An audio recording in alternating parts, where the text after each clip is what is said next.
예배하는 여러분 모두에게 주님의 은혜가 넘치기를 축복합니다. 여러분 오늘 말씀을 보면서 어떤 생각이 드십니까? 어떤 생각이 드시나요? 지금까지 여러분께서 느헤미야를 묵상해 오시면서 어떤 마음이 드셨습니까? 저는 개인적으로 그런 생각을 해봤습니다. 느헤미야를 읽어가면서 드는 생각은 왜 굳이 일을 이렇게까지 버려서 고생을 하는가? 그것이 맞는가라는 생각이라는 거예요.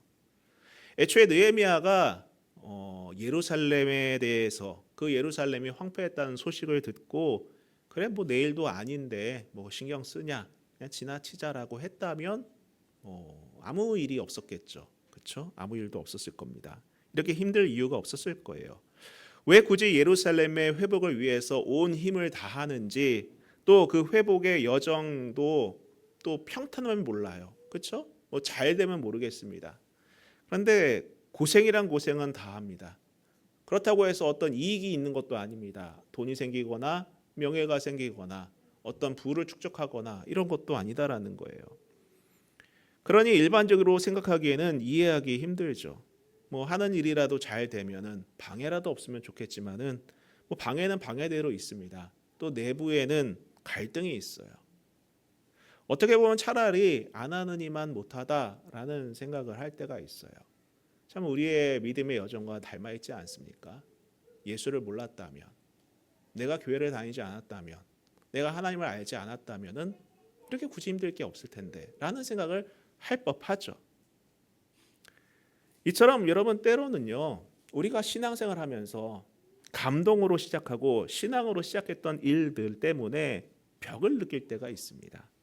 의도하지 않은 어려움에 놓일 때도 있다라는 거예요. 그런데 여러분, 하나님이 하는 것이 다 그렇습니다. 하나님이 하는 것이 다 그래요. 결코 수월하거나 평탄하지 않습니다. 아마도 우리가 소명을 품고 그 소명을 이루어 가기 위해 살아가는 한 이러한 방해와 회방과 협박은 그치지 않을 겁니다. 그치지 않을 거예요. 그리고 이러한 문제들은요, 우리 인생의 전반에 걸쳐서 찾아옵니다. 그럼에도 우리가 왜 이 길을 걷습니까? 이 길이 진리이기 때문이라는 거예요. 이 길이 생명의 길이기 때문입니다. 이것이 복된 길이고 하나님을 영화롭게 하는 길이기 때문이라는 거예요. 반대로 얘기하면 여러분 세상에 나간다고 평탄합니까? 아니에요. 전혀 그렇지가 않다라는 거예요. 하나님 없이 사는 것이 복된 삶입니까? 아니에요. 그들에게는 뭐 근심이 없나요? 그들에게는 뭐 아무런 문제가 없나요? 그들에게는 아무런 절망이 없나요? 아니요, 더 커요. 그럴 때마다 그들은 넘어집니다. 소망이 없어요. 좌절한다라는 거예요. 그게 세상과 믿음의 삶의 차이라는 것입니다. 사실 여러분, 인생 자체가 문제의 연속입니다. 예수를 믿든 믿지 않든 간에 언제나 우리의 삶에는 문제가 있어요. 늘 있어 왔습니다. 지난 시간에도 언급한 내용이지만은 여러분 바닷가에 서서 파도 치는 거 한번 보시기 바랍니다. 파도가 한번 밀려오고 끝납니까? 아니요. 계속 반복해서 옵니다. 이처럼 우리가 살아가면서 겪는 인생의 문제도 늘 찾아옵니다. 한 가지 문제가 해결됐다 싶으면 또 다른 문제가 우리 앞에 놓이는 것이 현실이라는 거예요. 그렇다고 해서 여러분 너무 두려워하지 마세요. 그리고 삶을 비관하지 마시기 바랍니다. 다시 말씀드리지만 제가 이렇게 말씀드리는 것은 모두 같은 문제를 겪고 있으니 그냥 그게 그러려니 하고 살아라, 체념해라 라는 것도 아니고 문제가 이어지는 것이 인생이니 그냥 받아들여라 하는 것이 아니라고 말씀드리지 않았습니까? 그럴 때 우리는 느헤미야와 같이 성경 안에서 하나님을 바라보며 살아갔던 사람들을 봐야 된다는 거예요. 그 하나님의 약속들을 의지하며 살아갔던 사람들을 보아야 합니다. 그것이 우리가 오늘 이 시점에서 느헤미야를 묵상하는 이유이자 목적이다라는 겁니다. 이들은 하나같이 문제를 해결해 나가며 그들의 마음과 신앙이 다져져 가는 것을 보여줍니다. 성장한다라는 거예요. 자라난다라는 겁니다. 그뿐입니까? 여러분 승리해요. 궁극적으로는 승리한다라는 거예요. 하나님께서 우리에게 원하시는 것도 이와 같다고 생각합니다. 하나님은 우리가 문제에 매몰되어서 허덕이는 것이 아니라 성경에서 믿음의 사람들이 먼저 본을 보인 것처럼 이 느헤미야처럼 또 많은 믿음의 사람들처럼 우리도 문제 너머에 계시는 하나님을 바라보기를 원하신다는 거예요. 문제가 있을 때마다 그 문제에 끌려다니며 그 문제 때문에 고민하고 염려하고 근심하는 것이 아니라 그 문제 너머에 계신 하나님을 보아야 한다는 거예요. 그리고 하나님께서는 우리가 문제를 해결해가는 과정을 겪으면서 우리의 믿음이 자라고 우리의 신앙이 자라며 성장하고 성숙해지는 것을 보기를 원하신다는 거예요. 주중에 여러분 우리가 갈렙에 대해서 묵상하지 않았습니까? 여러분 지난 금요일에 제가 말씀드렸어요. 갈렙은 성장형 믿음을 가진 사람이었어요. 믿음이 정체된 사람이 아니었다라는 겁니다. 40년 전의 믿음을 그냥 유지하는 것이 아니라 그 믿음이 자라가고 있었다라는 거예요. 85세가 되었던 그 시점까지도 그의 믿음이 자랐기 때문에 이 산지를 내게 달라고 외치지 않았던 것 아니겠습니까? 오늘 우리의 믿음은 어떻습니까? 우리는 우리의 믿음이 자라가고 있나요? 성장해 가고 있습니까? 성숙해져 가고 있나요? 아니면 예전만도 못한 믿음을 갖고 있지는 않습니까? 과거에 10년 전, 20년 전에 그 믿음보다 못한 그러한 삶을 살아가고 있지는 않습니까, 여러분? 여러분, 우리가 자라나야 돼요.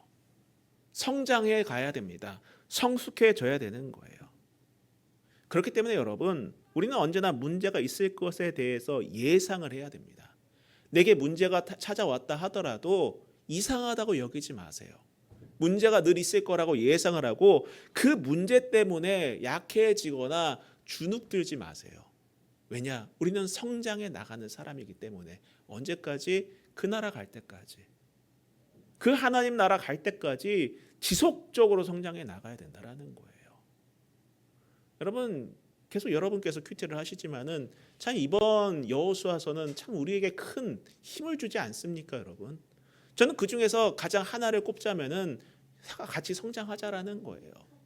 그냥 큰 믿음 갖고 주세요라고 말하는 것이 아니라 그 주세요라는 말한 배경을 이해하고 우리도 그러한 마음을 가져야 된다는 거예요. 여러분, 과거보다 못한 내가 되지 말고 예전보다 나은 오늘의 나가 될 수 있기를 주님의 이름으로 축복합니다. 우리의 입술도 성숙해지고 우리의 생각도 성숙해지고 우리의 행동도 성숙해지길 원합니다. 무엇을 근거로? 우리의 신앙을 근거로, 우리의 믿음을 근거로 성숙해지길 원해요. 자, 오늘 본문을 보면은 그래요. 아직 문제가 끝나지 않았습니다. 다 끝난 줄 알았는데 끝나지 않았어요. 그것도 예루살렘 성벽이 거의 완성돼가는 그 시점에 문제가 또 발생한 것입니다. 자, 1절 한번 보시겠습니다. 1절을 다시 보면은 산발락과 도비아와 아라비아 사람 게셈과 그 나머지 우리의 원수들이 내가 성벽을 건축하여 허물어진 틈을 남기지 아니하였다 함을 들었는데 그때는 내가 아직 성문에 문짝을 달지 못한 때였더라. 느헤미야와 백성들의 헌신으로 그 예루살렘 성벽 재건 공사가 많은 진척을 보였습니다. 이제 문짝만 달면 끝나는 거예요. 상황적으로만 보면은 이제 목표한 것을 다 이룬 시점입니다. 그렇지 않습니까? 이제 끝났다. 문짝 뭐 다는 게 어렵습니까? 그냥 매달아 달면 끝나는 거잖아요. 이제 모든 것이 다 끝난 시점이었어요. 그런데 이럴 때에 조심해야 돼요. 우리의 인생도 다 됐다 싶을 때에 조심해야 됩니다. 옛말에 활용점정이란 말이 있어요. 활용점정. 중후남북조 시대 화가 장승료 이야기에 대해서 유래된 거죠. 이제 용을 그렸는데 눈을 안 그린 거예요. 왜 눈을 안 그리느냐? 눈을 그리면 용이 날아갑니다. 실제로 찍었더니 용이 날아갔다. 뭐 실제로 그런 건 아니겠지만은 이제 그것을 활용점정이라고 말하죠. 이 활용점정이란 말은 아무리 훌륭한 작품이라 하더라도 핵심적인 마무리가 없으면은 완벽하지 않다는 점을 강조할 때 쓰이는 말이 됐어요. 어찌 보면은 이 성문에 문짝을 다는 일은 활용점정과도 같은 일이었습니다. 뭐 눈 하나 찍는 것이 뭐 어렵겠습니까? 성문 문짝 닫는 것이 뭐가 어렵겠습니까? 그리 어렵지 않지만은 이것을 달지 않으면은 완성이 안 되는 바로 그 시점에 문제가 발생하는 거예요.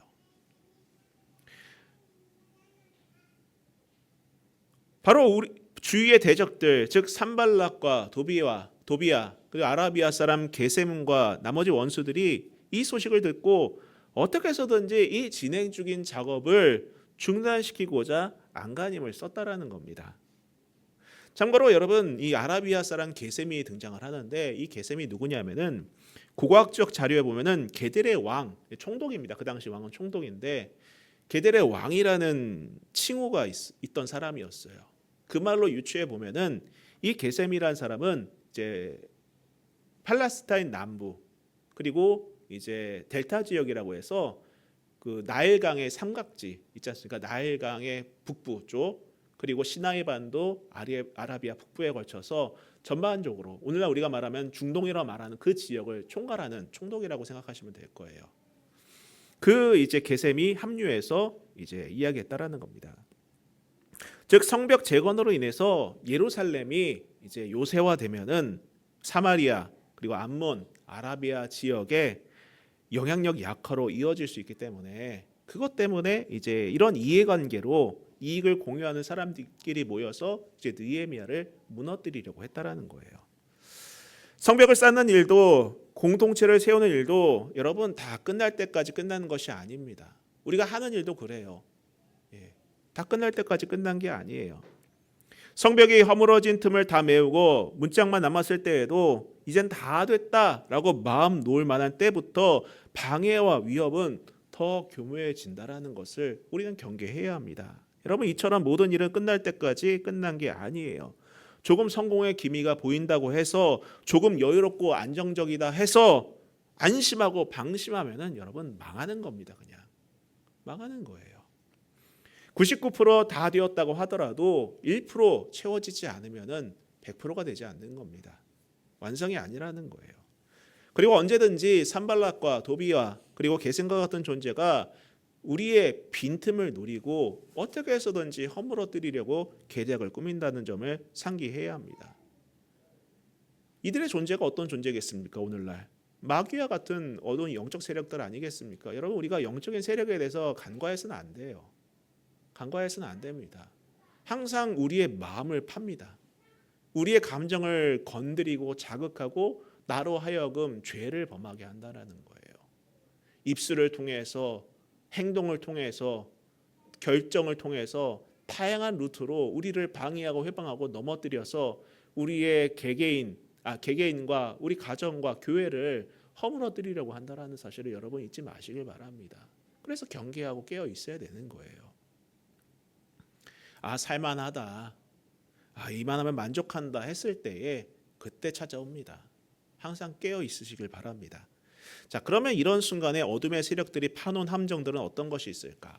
오늘 세 가지가 등장을 합니다. 가장 먼저 2절부터 한번 보겠습니다. 산발락과 게셈이 내게 사람을 보내어 이르기를 오라 우리가 오노 평지 한 촌에서 서로 만나자 하니 실상은 나를 해하고자 함이었더라.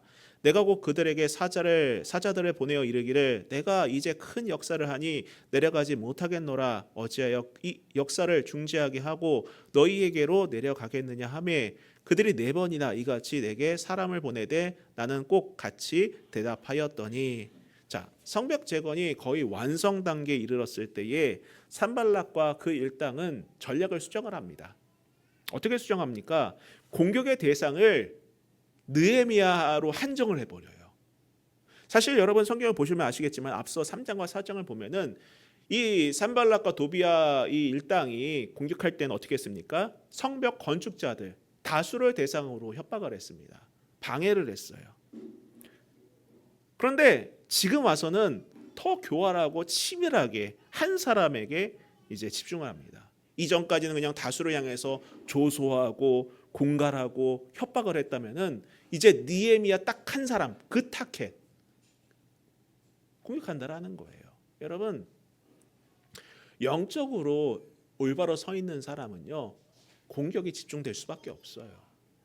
만약 여러분에게 많은 공격이 찾아오고 있다면은 반대로 뒤집어 보면은 마귀가 나를 영적 지도자로 보고 있구나라고 생각할 수 있기를 바랍니다.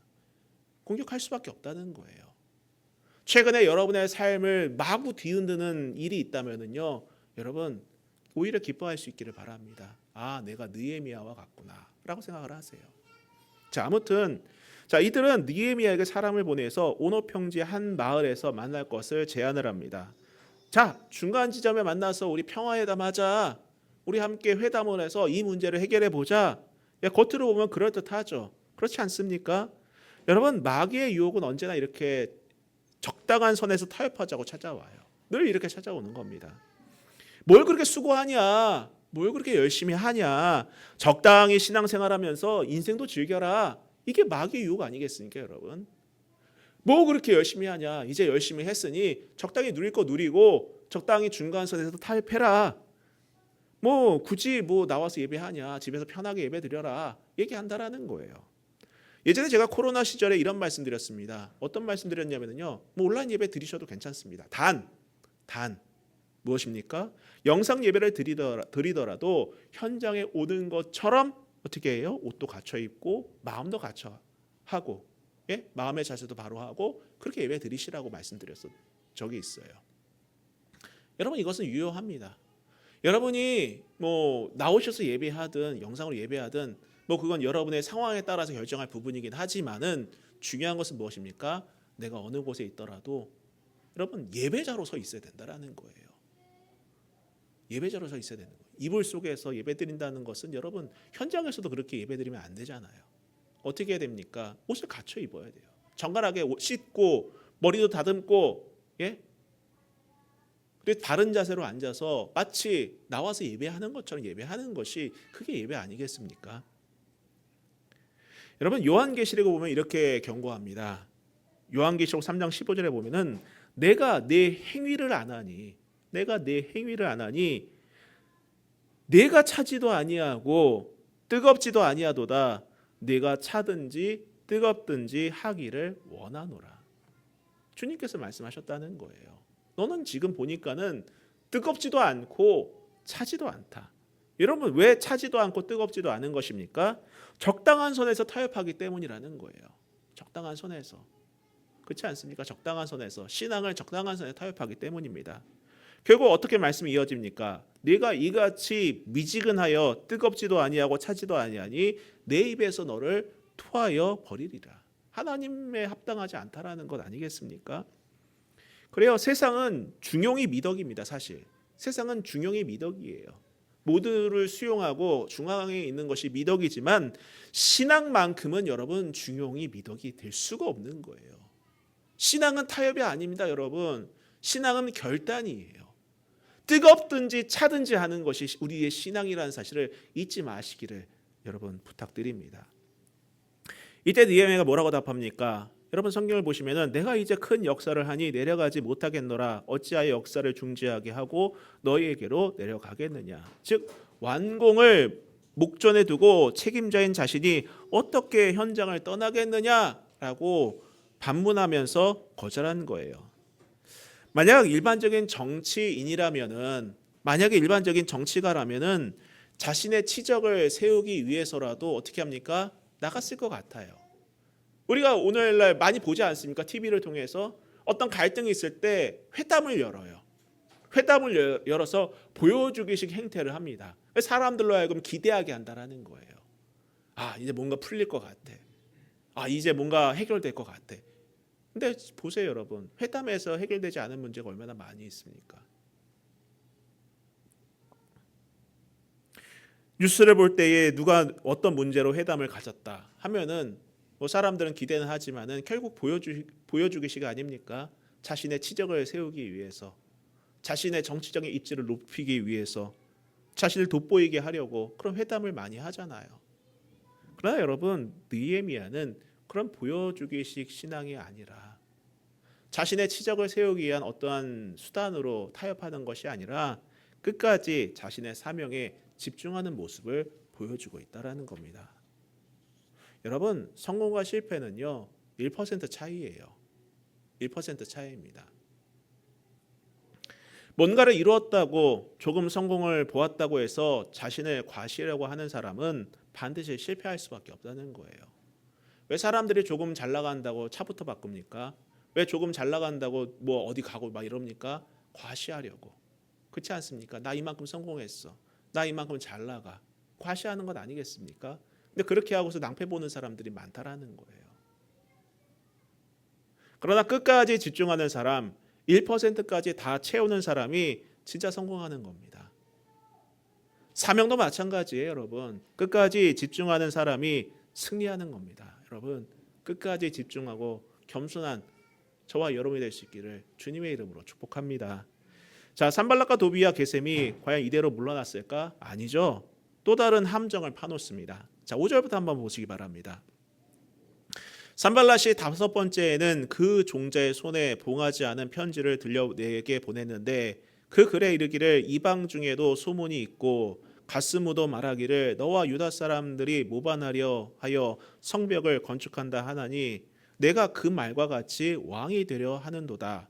또 내가 선지자를 세워 예루살렘에서 너를 들어 선전하기를 유다의 왕이 있다 하게 하였으니 지금 이 말이 왕에게 들릴지라.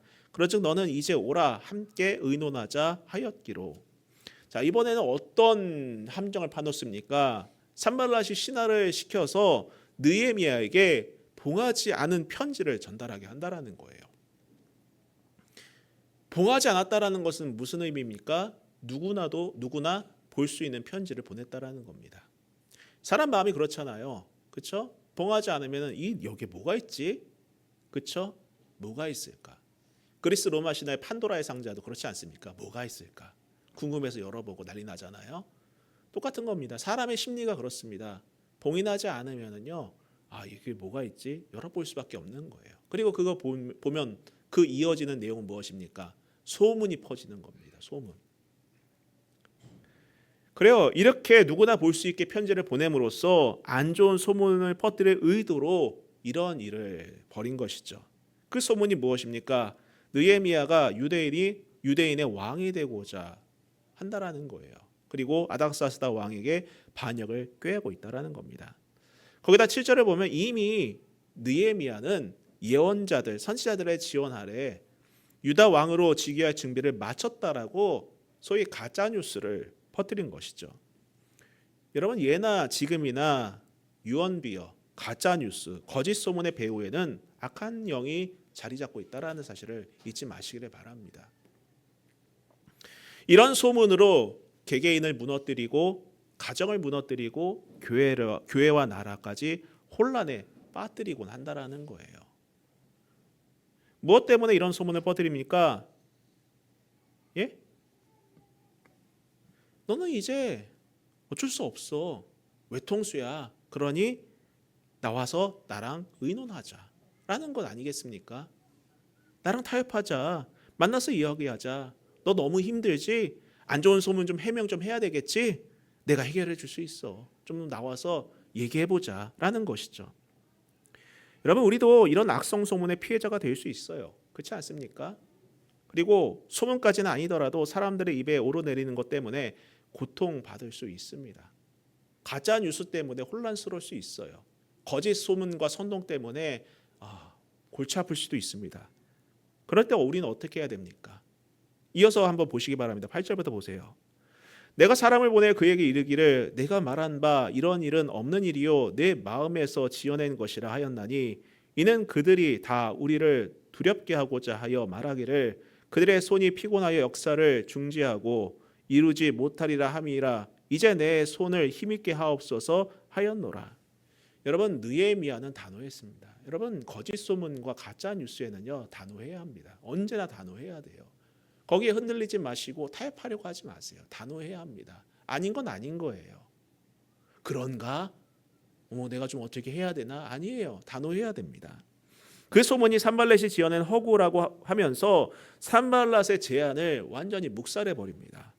어떻게 이것이 가능합니까? 우리가 지난주에도 묵살했던 내용이지만은 의도를 간파해야 한다라는 거예요. 왜 이런 가짜 뉴스를 퍼뜨리는가? 왜 이렇게 거짓 뉴스를 자꾸 말하는가? 유언비어를 왜 퍼뜨리는가? 그 의도를 간파할 수 있어야 된다라는 겁니다. 느헤미야가 중단 없이 기도하고 일하고 또 일하면서 기도할 수 있었던 것은 방해 세력의 의도를 눈치챘기 때문입니다.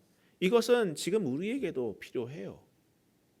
여러분, 외부의 공격뿐만 아니라 회유나 나쁜 소문들 또 사람들의 입에 오르내리는 고통스러운 일들이 있을 때에 또 이런 일들에 처했을 때에 여러분 감정이 앞서기보다는 먼저 그 의도를 눈치채야 합니다.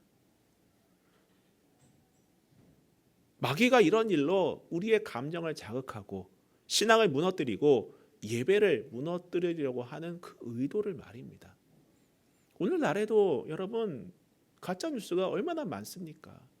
교회 안에도 그런 것 때문에 혼란스러워요. 요즘에요. 너무나도 혼란스럽습니다. 아닌데도 불구하고 자꾸 그런 얘기가 오르내린다라는 거예요. 교회마다 목사님들의 입에서 이런 것들이 나오는 게 여러분 정상이 아니에요. 정상이 아닙니다. 그 의도가 무엇인지를 간파하고 그것을 위해서 기도해야 됩니다. 그것이 믿음의 사람의 사명이에요. 그 의도를 간파한 느헤미야는 나아가 하나님께 기도하죠. 뭐라고 기도합니까? 여러분 보세요. 내 손을 힘있게 하옵소서. 내 손을 힘있게 하옵소서. 이것이 저와 여러분의 기도이기를 간구합니다. 여러분 이 느헤미야의 기도가 오늘 나의 기도가 되어야 합니다. 주여 내 손에 힘이 있게 하옵소서. 여러분 사실 그러한 가짜 뉴스, 그러한 사람들의 입방에 오르내릴 때는 마음이 힘든 거는 매한가지입니다. 어느 누가 맨정신으로 있을 수 있겠습니까? 다 혼란스럽죠. 그때 나에게 힘을 주시는 분은 오직 한 분이십니다. 하나님이시라는 거예요. 여러분 기도하셔야 돼요. 주님 내게 힘을 주옵소서. 내 손에 힘이 있게 하옵소서라고 기도할 수 있어야 된다는 거예요. 사람들의 이러한 말들에 흔들리지 않으려면 하나님이 주신 힘이 있어야 됩니다. 안 그러면 여러분 버텨낼 수가 없어요. 다 겪어보셨잖아요. 사회생활 하시면서 인간관계 형성하시면서 다 겪어보셨잖아요. 사람이 여러분 그 사람 의지하면 똑같이 망하는 겁니다. 저 사람이 내 편 들어주니까 그 사람한테 가야지. 이따가 나오지만은 자기 편 들어준 사람한테 뒤통수 맞는 일이 나와요. 여기서도 또.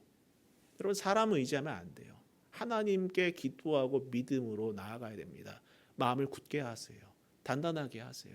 내 손에 힘이 있게 하옵소서라고 간청하시기를 바랍니다.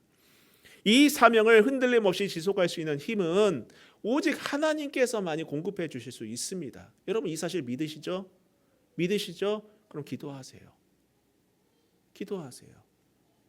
그분께 의지하십시오. 그러면 주님께서는 반드시 사명을 감당하게 하고 이겨내게 하시며 성공할 수 있는 힘을 주시는 분이십니다. 자, 그러면은 이쯤 되면 포기했는가? 이제 또 세 번째 함정을 또 이들이 파놓습니다. 자, 10절부터 보시고 마치도록 하겠습니다. 이후에 무헤다엘의 손자 들라야의 아들 스마야가 두문불출하기로 내가 그 집에 가니 그가 이르기를 그들이 너를 죽이러 올 터이니 우리가 하나님의 전으로 가서 외소 안에 머물고 그 문을 닫자. 저들이 반드시 밤에 와서 너를 죽이리라 하기로 내가 이르기를 나 같은 자가 어찌 도망하며 나 같은 몸이면 누가 외소에 들어가서 생명을 보존하겠느냐.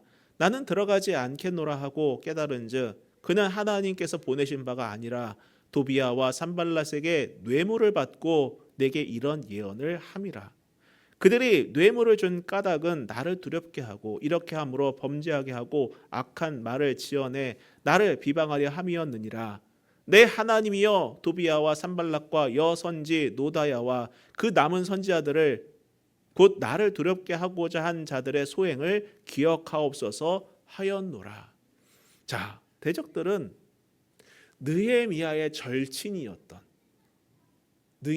절친이었던 선지자 스마야까지 이용을 합니다. 가까운 사람이에요. 친한 사람이었습니다. 여러분 놀랍지 않습니까, 여러분? 가장 친한 사람, 마음을 주는 사람, 가까운 사람을 이용했다라는 거예요. 성경을 보면 이 스마야가 두문불출했다고 합니다. 연락이 끊겼어요. 집 밖에 나가지 않고 있습니다. 사람들과의 만남을 피한다는 소식을 들었던 거예요. 스마야가 왜 소식이 없지?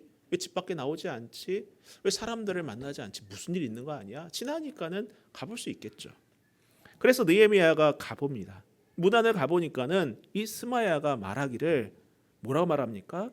그들이 너를 죽이러 올 거니 우리가 이제 하나님의 전으로 가서 외소에 숨자. 너 숨어 있어라. 외소가 무엇입니까? 성소에 성소. 하나님의 성소에 들어가 숨어 있어라. 거기서 문을 닫고 있어라. 그래야지 너가 생명을 보존할 수 있다. 이 얘기를 해주고 있는 겁니다. 여러분, 아무리 유력한 사람이라 할지라도 성소에 들어가는 것은요, 율법을 어기는 일이에요. 제사장 외에는 성소에 들어갈 수가 없었습니다. 그렇기 때문에 이 느헤미야가 아무리 영향력이 있고 뭐 정치적으로 1위라고 할지라도 들어가서는 안 되는 일이었던 거예요. 근데 여러분, 왜 이런 말을 합니까? 겉으로는 위해 주는 것처럼 포장하지만은, 걱정해 주는 것처럼 포장하지만은 실제로는 이 선지자가 매수된 것 아니겠습니까? 돈 받고 거짓말하는 거예요. 돈 받고 이 친구를 팔아 넘기는 것 아니겠습니까? 악한 거죠. 매수되어서 느헤미야가 율법을 어기게 함으로 백성들의 신망을 잃게 만들고 하나님의 심판을 받게 하려는 계략이었던 것입니다. 여러분, 진짜 무섭지 않습니까? 이게 성경만 이런 게 아니에요. 여러분, 세상도 이렇습니다. 세상도 이래요. 가까운 사람한테 사기당하고 그러지 않습니까? 정말 두려운 일이라는 거예요. 선지자가 하나님의 말씀과 정반대되는 조언을 하였지만 이번에도 느헤미야는 어떻게 됩니까? 사명을 자기 생명보다 더 귀하게 여기고 하나님 말씀에 순종하는 그러한 느헤미야의 습관 때문에 이러한 거짓 예언의 함정에서 피할 수 있게 되었다라는 거예요. 뭐 처음부터 의도를 간파했겠습니까? 여러분, 이 내용은 어떤 상황에서도 하나님을 의식하며 살았던 느헤미야의 신앙 습관이 잘 나타냈다라고 보여지는 대목이라 할 수 있겠습니다. 여러분, 사람은요, 그래요. 위대하고 싶어 한다면은 자기 생명이나 돈보다 더 가치 있는 것이 있어야 되는 것입니다. 그것이 위대한 삶으로 이어지는 거예요. 우리가 뭐 역사 속에서 이순신 장군을 위대하다라고 말하죠. 그렇지 않습니까? 이순신 장군이 위대한 이유가 무엇입니까? 그가 자기의 생명이나 명예를 더 중요시 여겼다면은 뭐 그런 대첩을 하지 않았을 것 같아요.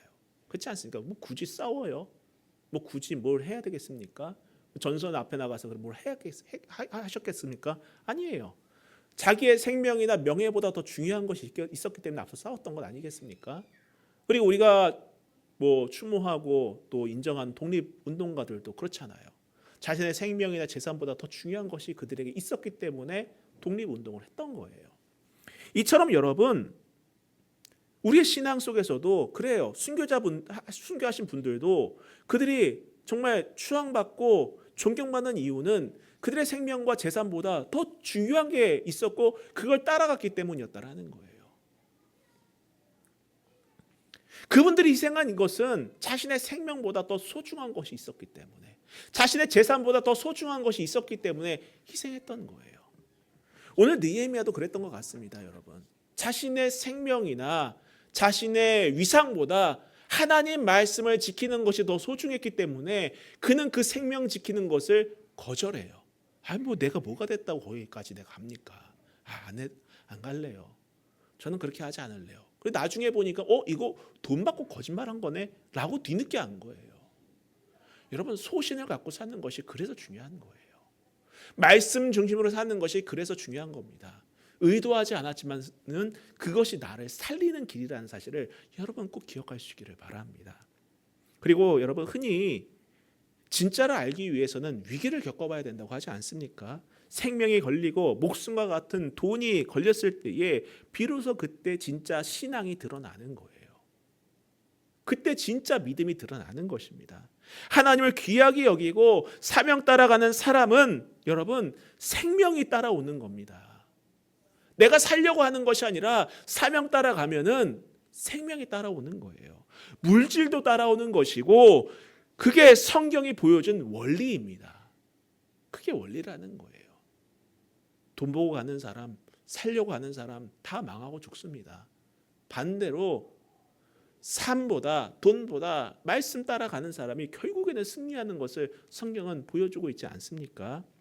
또 한 가지, 여러분, 우리 안에 올바른 신앙의 습관을 갖는 것이 그래서 중요한 거예요. 부안해동하는 것이 아니라 여러분, 말씀이라는 기준을 갖고 살아가는 것이 정말 중요하다라는 겁니다. 이러한 신앙생활 습관은요, 우리의 인생을 위기나 함정에 빠지지 않게 하는 보호 장치가 된다는 사실을 여러분 믿으시길 바랍니다. 날마다 말씀 묵상하고 예배를 소중하게 여기고 하나님께 기도하며 아뢰는 그러한 습관들이 결국에는 나를 살리는 위대한 습관이 되고 결국에는 나를 승리하게 만드는 감격의 습관이 된다는 사실을 여러분 믿으시기를 바랍니다. 정리하겠습니다. 우리는 필연적으로 살아있는 한 여러 가지 문제에 놓일 수밖에 없어요. 문제가 없을 수밖에 없습니다. 특별히 사명 감당할 땐 더더욱 다양한 문제에 마주하게 될 겁니다. 그러한 문제들을 넘어갈 수 있는 힘은 가장 먼저 여러분 적당한 타협을 하지 않고 끝까지 집중력을 잃지 않는 거예요. 끝까지 집중력을 잃지 않는 것입니다. 두 번째로는 소문에 너무 휘둘리지 마세요. 가짜 뉴스에 너무 휘둘리지 마시기 바랍니다. 그럴수록 여러분 내 손을 힘있게 하옵소서 기도할 수 있기를 부탁드립니다. 마지막으로 원칙에서 벗어나지 않는 삶을 결단하세요. 말씀에서 벗어나지 않는 삶, 그 음성에 벗어나지 않는 삶, 하나님을 최우선 가치에 두고 말씀 가운데 사는 삶을 여러분 결단하시고 그 삶의 습관을 유지할 수 있기를 주님의 이름으로 부탁합니다. 그것이 이기는 거예요. 그것이 승리하는 길입니다. 그러한 삶을 사는 저와 여러분이 될 수 있기를 주님의 이름으로 축원합니다. 우리 같이 찬양하고 기도하도록 하겠습니다.